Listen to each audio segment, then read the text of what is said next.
your assessment of the overall performance, what really made the difference for you in that second half? Like many times now, managers change their game plan when they come to Anfield or when they play us. That's also what we saw today. So I've never seen, and I see quite a lot, and my staff as well, if we go into a game like this. And so we've seen a lot of games from Liverpool, but I've never seen Boniface, or the way you say it, to pronounce it, playing from the left. So they played without a 9, and that's why they overloaded the midfield a lot. So it was quite difficult to press them high. And but the good thing was that we hardly conceded anything, and I think during the first half, if there were chances, they were for us. But second half, we could adjust to the game plan of the first half. We took a bit more risk. We were better with the ball as well. Normally they defend more in a 5-2-3. Now they defended in a 4-4-2 as well, so they changed quite a lot.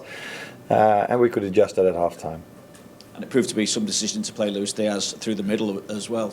Rewarded with a hat-trick, his first hat-trick for Liverpool. What was the key element in deciding to play Luis as the main man through the middle? Yeah, a few things. I only have four attackers available at the moment, with the injuries of Diogo Jota and Federico Chiesa. And Darwin didn't play that much in the beginning. Then he started to play a bit more. But yeah, with this fixture list, it's almost impossible to play them all, especially if you haven't played that many games before. So that, in combination with the fact that I think Tahu's a real good defender and is one of the best defenders in Germany, maybe the best defender in Germany, and he likes to play more against the target man, someone who's there in the middle. And we chose to play Lucio more from the left or to the midfield, and then maybe surprise him afterwards with runs in behind, not only him but in general. And if you look at the first goal, that paid out. But what a pass from Curtis Jones. Is it something you could do more regularly, playing Luis in that role? If we have our injuries like we have at the moment, then this could happen, yeah. But that also depends on who's available and how the other team lines up, what the formation is. But last season, I think if both of them played, Cody Gakpo and Lucio Diaz, then it was more Cody who played as a 9 and Lucio as an 11. And that's also a possibility, but then we maybe had again this height from Cody against Ta instead of someone who's a bit more versatile and drops into the midfield. There's one here. Hello, it's Valentina Peña for W Radio Colombia. Of course, in Colombia we care about Lucho, and there's this dispute between Gakpo and Lucho replies with a hat-trick. We might be seeing him more often in the starting 11, or how would you say after this great Lucho performance, first hat-trick here in Anfield, and actually first hat-trick for Liverpool in Champions League since 2017? Yeah, not only the people in Colombia like and love Lucio, the fans of Liverpool love him a lot as well. I heard many times the fans singing his song, and the manager likes him a lot as well. I don't love him, but I like him a lot. He's played many games, but I just said something about Darwin Núñez in the Premier League and in the Champions League. You have to play so many games at the highest level, and it's not always possible for every player to play every game, especially in certain positions. So if you're a centre back, normally you run not as much as a left winger or a fullback or a midfielder, and especially our wingers, but because you all look at the goals Lucio scored and the goals Cody scored, but I also look at the fact how hard they track back, how much they have to defend, and I ask a lot from them, so that's why sometimes we have to rotate them. But Lucio for me is a starter, and I said this 3 days ago about Cody as well. He's for me a starter also. James.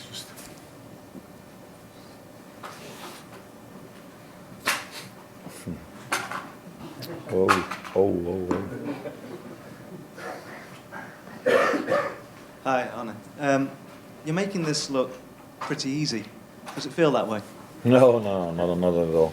But therefore, I think then you only look at the results. But Brighton last Saturday was a difficult one, where we were 1-0 behind. We had to fight really hard, and I think that's also what you saw today. We have to work really hard, play with incredible high intensity, to win our games, and that has a lot to do with teams. I heard Bayer Leverkusen saying this as well. They think, and I think I have to agree with them, that Anfield is the best place to play in, one of the nicest stadiums to play in, and against a very good team. So every team that plays against us is on the top of their game. And if you want to win that, you always have to be consistent in your intensity, and that's not always easy, but that is what's needed. And if we can keep producing that, then it's still not easy, but then we get our wins in, and that is what we want. Sam? It's actually a record you've set. No new Premier League manager has ever won 14 out of 16 in all competitions. So you're top of the Premier League, you're top of the Champions League as well. Is that pressure, or is that something that you welcome?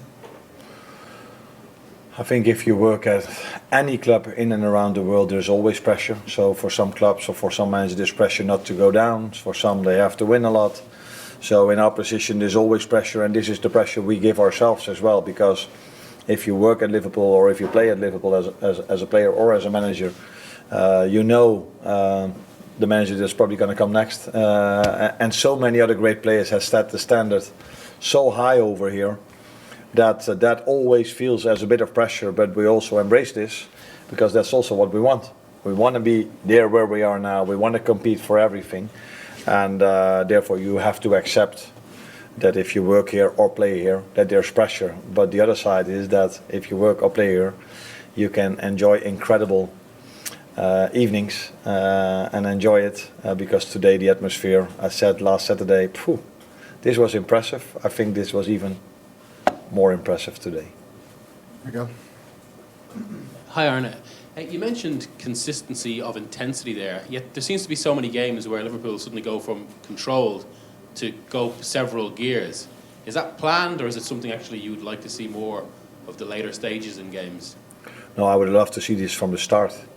But the other team then normally has, because if the game starts, everybody is still very fit, and there's a lot of intensity from both sides. And what I like till now, that we are able to keep producing this energy and even go a gear higher, and that in some situations led to the fact that the teams we face, not all of them, but a few of them, had some difficulties with that intensity.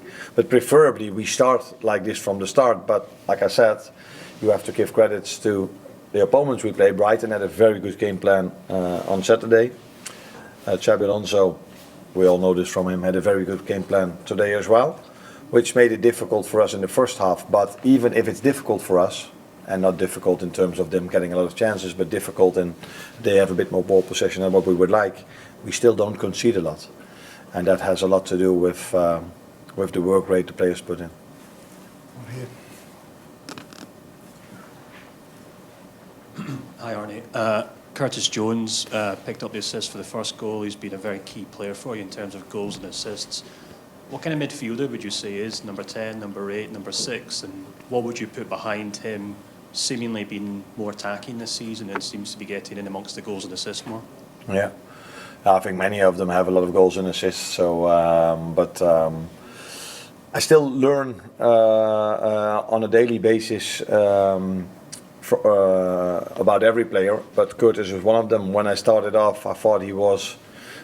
First game I played him as a 6, which you didn't see because it was behind closed doors. But that wasn't his best game in general from us, but for him as well. I think he can play, and that's one of his qualities. At this moment, he can play in every position because he just he's in a very good place at the moment. So comfortable on the ball, so you can trust him closer to your defense. But like we saw against Chelsea, and I saw today as well, he's also able to penetrate inside the 18-yard box and giving the last pass. So he's really made a step up after pre-season, and that's also why he gets his chances now. Because if players do well, and I have quite a lot of them at the moment, they will get their chances. Last one all the way over here, sorry.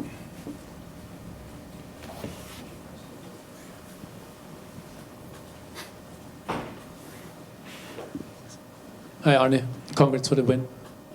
I also heard your song at the end of the game. What does it mean to you personally that you have had such a successful start here at Anfield and that people appreciate you a lot? No, it's always better for a manager that this happens than when they start to boo. It's special. I think it was special from the start, and therefore I think I have to thank Jürgen, because he was the one that came up with the song. And yeah, it's always special if you are a player, if they sing for you. But yeah, some players get used to this. I'm not, so they only sing a few times for me in my playing career. But that is what you see a bit more. People singing for a manager is not that common, at least not in Holland. Maybe here it happens a lot. So it was nice to hear today, but I also liked it a lot that after that they sang for Xabi as well, because he's been so special for this club, so he deserves this for this, but also his achievement at Leverkusen, champion last year, won the cup, played the final in Europe. So for all these reasons, he deserved the fans to sing for him as well. Thank you.